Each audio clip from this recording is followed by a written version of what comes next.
Eu já falei aqui em diversas oportunidades, mas estou, senador Dário Berg, fazendo meu papel de subir à tribuna, de analisar os fatos da vida política nacional, e eu não poderia começar a minha fala sem me referir à vitoriosa greve geral do dia 28. É interessante o debate que houve, porque, na verdade, essa foi a maior greve da história do país. 40 milhões de trabalhadores paralisaram a produção. Greve é isso, paralisação de produção. E eu vi aqui tantos argumentos. Uns diziam, olha, só pararam porque não teve transporte coletivo. É claro que não teve, porque houve greve. Porque houve o convencimento dos trabalhadores que fizeram assembleias. Agora, devo dizer que a gente, depois de 1988 até aqui, a gente tentou fazer muita greve geral em determinados momentos da história. E, às vezes, não conseguia, porque não tinha adesão da população, não tinha adesão das pessoas. As pessoas iam para o trabalho. Agora, não. É impressionante como esse governo aí, legítimo de Michel Temer, tentou diminuir o peso dessa greve, desconhecendo um fato objetivo que está por trás dela: a baixa popularidade desse presidente da República. Segundo o Instituto Y, só 4% de ótimo e bom. Segundo o Vox Populi, 5%. Datafolha, o melhor, 9%. 92% da população dizendo que o Brasil está no rumo errado. E essas reformas, as pessoas sentiram aquilo que a gente falava no golpe. Foi um golpe não contra Dilma, foi um golpe contra o trabalhador brasileiro e um golpe na democracia brasileira. Eles desprezaram isso. Foram feitos assembleias das mais diversas categorias. Houve um processo dinâmico. Interessante que a Rede Globo tentou esconder, né? Até a véspera da greve geral, não se falava em greve geral. No outro dia, eu fiquei impressionado com a cobertura, que eu estou chamando de jornalismo de guerra. Porque que a Globo sempre manipulou, isso a gente sabe. Mas no último período, eles estão fazendo um jornalismo de guerra contra o Lula e na greve geral. Na greve geral, eles foram para cima, o tempo todo tentando passar a ideia de baderna, de confusão. Era impressionante como eles disputavam a versão. Agora, eles não perceberam na véspera que tinha uma greve. E que foi uma greve extremamente ampla. A vitória da greve é porque não foi só de coisa de dos partidos de esquerda. Foi muito mais amplo. Eu destaco aqui a posição da Igreja Católica, a posição oficial da CNBB e de mais de 100 bispos do Brasil, que gravaram vídeos chamando o povo a aderir à greve geral, que falaram nas missas. Então, lideranças evangélicas também. Então, não venham com essa de tentar diminuir o tamanho desse movimento, que foi um movimento gigantesco. Se tivesse o interesse essa imprensa em observar a construção da greve, teria observado a Assembleia de Bancários no Brasil inteiro, a Assembleia de Metalúrgicos, petroleiros, professores, metroviários de São Paulo paralisaram completamente suas atividades, que ele foi decidido em Assembleia, comerciários, trabalhadores rurais. Aqui, um fato nós temos que entender desse processo de sexta-feira. É que o mundo do trabalho entrou em cena. E quando o mundo do trabalho entra em cena, há uma alteração muito sensível da correlação de forças da sociedade. O recado dado nas urnas era o seguinte: somos contra a reforma trabalhista e previdenciária, mas mais, queremos afastar esse governo. O recado das urnas era: sai daí, Temer. Sai daí, Temer. Esse era o recado que veio das urnas. Eu, sinceramente, estou convencido. E há aqui uma articulação de senadores para apresentar uma proposta de antecipação de eleições em 1 ano. Eleições gerais.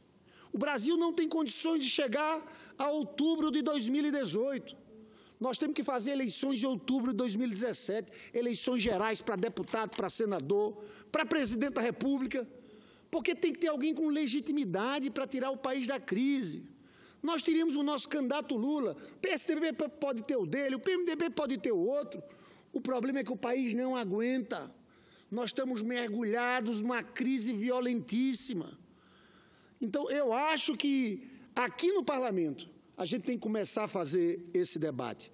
As 6 centrais sindicais, as maiores, CUT, UGT, CTB, Força Sindical, CSB e Nova Central, elaboraram uma carta conjunta com ataques a essas reformas. Diz o documento: com nossa capacidade de organização, demos um recado contundente ao governo Temer e ao Congresso Nacional. Exigimos que as propostas nefastas que tramitam em Brasília sejam retiradas. Não aceitamos perder nossos direitos previdenciários e trabalhistas. Eu queria trazer também um aqui para quem fala nessa coisa da greve geral, quem insiste nessa narrativa que não foi vitoriosa. Eu quero trazer aqui um estudo feito pela Fundação Getúlio Vargas, na Diretoria de Análise de Políticas Públicas da FGV, que diz o seguinte, que a greve geral foi extremamente vitoriosa nas redes sociais e na percepção do povo. Segundo o relatório da pesquisa publicada no site Poder 360, a hashtag Brasil em Greve esteve entre os tópicos mais comentados mundialmente no Twitter. 1.100.000 menções. Teve mais repercussão na rede do que os protestos do impeachment de Dilma Rousseff em 2015 e 2016. Agora, a greve, você para a produção. Eu, por exemplo, fui no ato em São Paulo e ia no ato do Rio de Janeiro, que acabou sendo dispersado pela Polícia Militar. No ato de São Paulo tinha 70.000 pessoas, agora não tinha nem ônibus, nem metrô. As pessoas que foram para aquele ato deram o seu jeito, né? Mas nós tivemos mobilizações muito expressivas.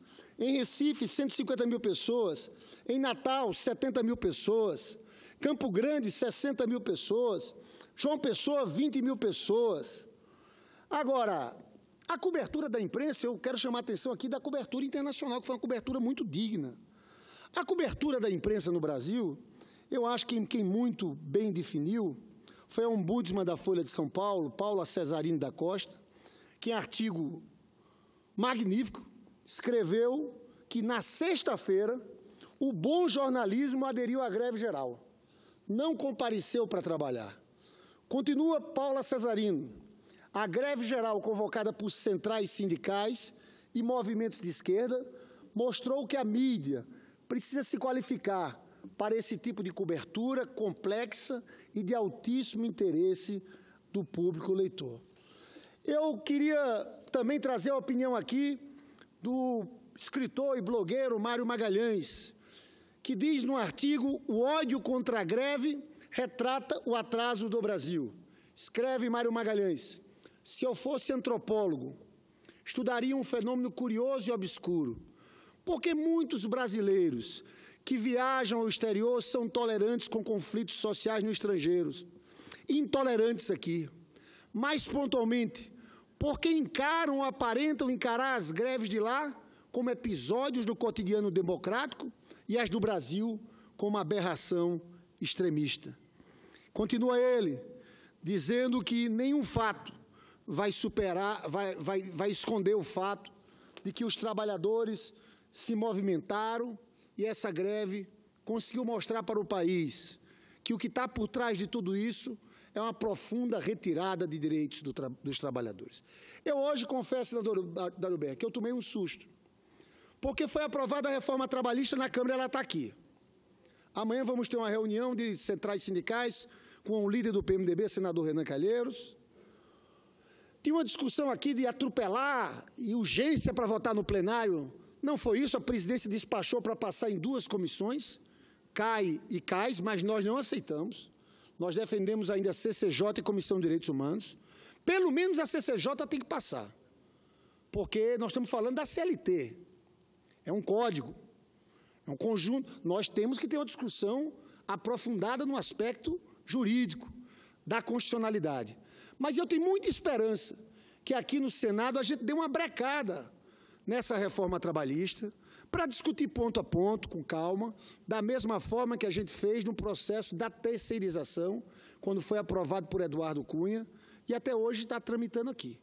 Eu espero muita responsabilidade do Senado. Mas confesso que eu tomei um susto ao ver, e eu quero depois falar sobre a reforma trabalhista, uma matéria no jornal Valor Econômico, que fala de uma segunda parte de uma reforma trabalhista destinada aos trabalhadores rurais. Um projeto feito pelo presidente da Frente Ruralista, deputado do PSDB, Nilson Leitão. Eu tomei um susto e eu fico vendo até onde nós estamos indo. Porque, na verdade, senador Hélio José, aqui parece, eu falei muito disso aqui, eu disse no período do impeachment que esse golpe era um golpe de classe. Por quê? Porque a economia estava em recessão e essa burguesia foi convencida de um projeto de que, para sair da crise dele, ele tem que apertar o trabalhador. Ele tem que apertar violentamente. Redução de salário, retirada de direitos. E isso está em curso, mas com uma violência impressionante. Impressionante. Olha aqui esse trecho que eu quero ler. A proposta do deputado do PSDB, Nilson Leitão, que o governo quer colocar como prioridade. A proposta permite que as empresas não paguem mais seus funcionários com salário. Olha isso, senador José. A proposta permite que as empresas não paguem mais seus funcionários como salários, mas mediante remuneração de qualquer espécie, o que pode ser simplesmente fornecer moradia e alimentação. Senador Dário Berg, dá para aceitar um negócio desse? Isso é um escândalo. Isso existia, sim. No começo do século XX aqui no país, eu hoje citei várias vezes Tezuka Yamazaki, eu me lembrei na hora de um filme que eu vi lá atrás, Gaijin, que falava de imigrantes japoneses que vieram para cá. E como é que o cara fazia? O cara trabalhava lá na produção rural, ele tinha venda, ele ficava sempre devendo e ele ficava ali escravizado. O nome disso é regime de servidão. Pode parecer, nós estamos no século XXI e eu estou lendo isso aqui.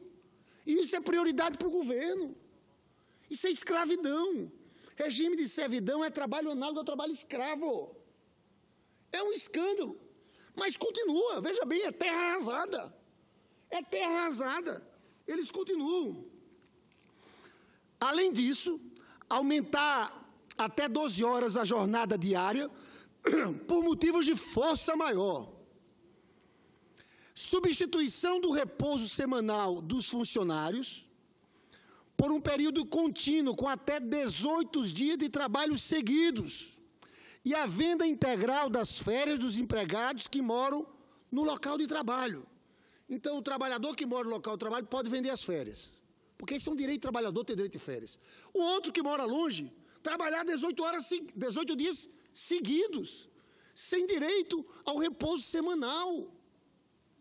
Senador Hélio José, é escandaloso, mas eu quero continuar. Fala lá, projeto protocolado em novembro reproduz parte da reforma aprovada pela Câmara. Os acordos coletivos entre sindicatos e empresas poderão prevalecer sobre a legislação. Esse ponto negociado no legislado, você sabe que o vice-presidente da Fiesp, Benjamin Straimburg, falava, por que o trabalhador tem que almoçar 1 hora? Pode ser meia hora, 15 minutos, eles aprovaram agora meia hora, se tiver um negociado na frente do legislado. Mas continua. Acabará o pagamento de horas no deslocamento em veículos da empresa onde não há transporte público, aquele tempo que você se dirige ao trabalho. Institui a jornada intermitente, em que o funcionário pode trabalhar em horários específicos do dia, quando houver demanda, sem uma jornada contínua. Também deixa exclusivamente com o Ministério da Agricultura a fixação de regras sobre a manipulação de agrotóxicos, excluindo os Ministérios da Saúde e do Trabalho. Acaba com a obrigação de descontaminar os equipamentos de segurança ao fim de cada jornada. Olha a situação do trabalhador. E permite que maiores de 60 anos utilizem chamados defensivos agrícolas. Isso aqui é terra arrasada. Impressionante. O texto ainda autoriza que sempre que a jornada normal for interrompida por motivo de força maior ou resultante de causas acidentais, como a máquina quebrada, o trabalhador poderá ser obrigado a trabalhar até 4 horas a mais para a recuperação do tempo perdido. A jornada também poderá ser ampliada para até 12 horas diárias, mesmo sem interrupção, por motivo de força maior, causas acidentais ou ainda para atender à realização ou conclusão de serviços inadiáveis. Olha essa, senador Dário. O trabalho aos domingos e feriados, hoje limitado por portaria do Ministério do Trabalho a laudos técnicos que indiquem a necessidade de execução de serviços nesses dias, também está liberado. Trabalho aos domingos. Isso é escravidão. Eu acabo de dizer a última aqui. É autorizado ainda que o repouso semanal remunerado, isso já tinha falado, seja substituído por um período de descanso contínuo, para melhor convívio familiar e social, caso o empregado more em local distinto do emprego. Os dias seguidos de trabalho poderão chegar até 18. Já os que morarem no local de trabalho poderão vender integralmente suas férias, bastando previsão no acordo coletivo individual. Eu, sinceramente, eu fico impressionado aonde esse pessoal está indo. Eu quero encerrar, porque eu não quero tomar tempo dos funcionários que estão trabalhando desde cedo aqui, do senador Hélio José, do senador Dário Berg, dizendo que você sabe, senador Dário, no começo dos anos 90, foi construído nos Estados Unidos o que ficou chamado de Consenso de Washington.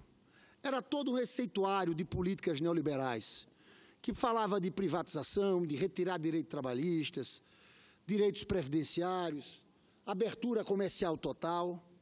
Mas ali no Consenso de Washington, um dos seus formuladores, chamado John Williams, chamava atenção, dizer que essas reformas estruturais têm que ser feitas pensando no colchão social, porque senão elas não são aprovadas pela impopularidade do presidente e do projeto. Eu estou falando tudo isso porque eles estão fazendo isso, não é baseado nem na lógica do Consenso de Washington. É muito mais grave. É no que a escritora Naomi Klein, que escreveu Doutrina do Choque, diz, citando Milton Friedman.